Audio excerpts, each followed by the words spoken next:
I'm Dan Ackerman, and we are taking a very first look at the Acer Aspire S7. This is a very thin, very light Ultrabook. It's got a very nice minimalist white design, and on the back, something we've seen very rarely. It's a glass back of the lid right here. We've actually only seen that on the HP Envy Spectre. Here it is again. It's Gorilla Glass, so it's actually very sturdy. You might be a little concerned about having glass on the back of the lid. It didn't really bother me. But it's not just another cool Ultrabook, it's actually something surprising. It is one of the very first laptops that we've seen built with Windows 8 in mind. That's right, it's got Microsoft's not Metro interface. I'm not even sure what they're going to end up calling this.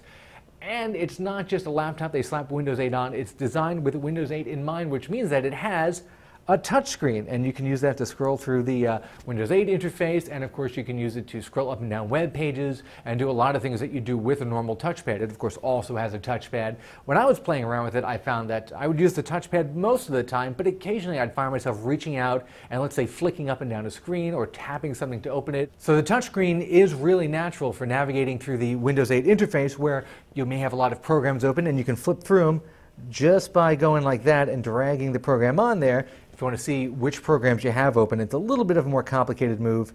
It's kind of a little bit out and in like that, and then you'll see that. And that's actually a lot easier on the screen than it even is with the touchpad.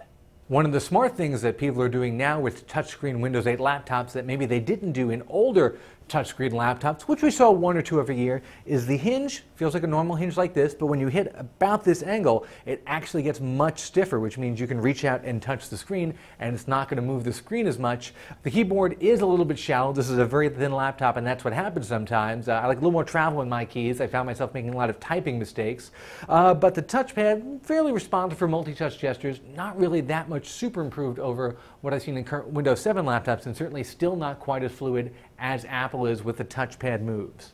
As an ambassador for new built-from-the-ground-up Windows 8 laptops, the Acer Aspire 7 does a really good job of sort of selling the concept of Windows 8, especially when you use the touchscreen together with the touchpad.